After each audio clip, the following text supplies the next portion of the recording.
আসসালামু আলাইকুম। আজকে আমি মুরগির পাখনা, ঠ্যাং এগুলো করব। আদা, রসুন, হলুদ, মরিচ, লবণ একসাথে মাখিয়ে রেখেছি। একবারে দিয়ে দেবো। পেস্টটা আমি দিয়েছি, আপনারা তো দেখেছেন। আদা, রসুনও দিয়ে দিলাম। এখন এটা কষানোর পরে আমি ঠ্যাং পাখনাটা দিয়ে দিব। হয়তো বলতে পারেন এটাও আবার দেখানোর কি আছে? তো ভাবলাম আমি যখন খাচ্ছি আপনাদেরও একটু শেয়ার করি। আমি কীভাবে রান্না করি জাস্ট আপনাদের এটাই দেখাচ্ছি, আর কোনো কিছুই না। ছোটোখাটো একেবারে যে আহামরি কোনো কিছু আপনাদের দেখাচ্ছি তা না। সুন্দর একটা রেসিপি, আপনারা করে খাবেন। অনেকে ঘৃণা করে, খেতে চায় না। দেখেন আমি কলিজাটা আলাদা রেখেছি, কারণ এটা কষানোর পরে আমি কলিজাটা দিয়ে দিব। যে অনেক কষ্টের কোনো কিছু না। একেবারে গরুর মাংস, মুরগির মাংস যেভাবে রান্না করেন, ঠ্যাং পাখনারও আপনারা সেভাবে রান্না করলে খেতে একেবারে সুস্বাদু। মানে খুবই মজাদার একজন খাবার, বলার মতো না। অনেকে ফালিয়ে দেয়, আমি আসলে ফালাই না। আমি এগুলো দিয়ে রান্না করি। আমার মাকেও দেখেছি এগুলো করতে, আমিও শিখেছি।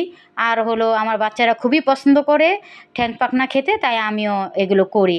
যাই হোক, আমার কাছে তো খুবই ভালো লেগেছে রান্নাটা। আপনারা করে খাবেন।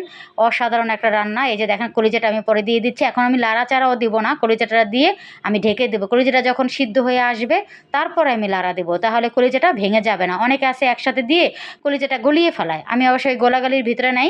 একবার ওই যে দেখেন সাদা হয়ে গেছে, এখন যখন আমি লাড়া দেবো কলিজাটা হয়ে যাবে। আলহামদুলিল্লাহ, আমার তো এখনই খেতে ইচ্ছে করতেছে। যাই হোক, রান্না হলে আমি খাবো। আমি তো শুধু খেয়ে ফেলবো। ভাত থেকে সুতা খেতেই খুবই মজা। ইয়ামি এক কথা। যাক, আমার রান্নাটা আলহামদুলিল্লাহ একেবারে শেষ পর্যায়ে। সুন্দর একটা রেসিপি করে দেখবেন। খুবই মজা, আসলে খুবই মজা। না খেলে বুঝতে পারবেন না, করে দেবেন। এই দেখেন কি সুন্দর মাশাআল্লাহ হয়ে গেছে। আলহামদুলিল্লাহ, হালকা একটু পানি দিব। এটাতে বেশি পানি লাগে না। হালকা পানি দিলেই হয়ে যায়। কারণ আপনি তো সব কিছু কষিয়ে ফেলেছেন। এজন্য এতটা লাগবে না। যখন এই যে দেখেন কি সুন্দর আল্লাহর রহমতে হয়ে গেছে। আমি এক কথাই বলব, কোনো কিছু ফালাবেন না, রান্না করে খাবেন। রান্না করে খেলে সব কিছুই মজা লাগে, এক কথা। ভালো থাকবেন। আল্লাহ হাফেজ।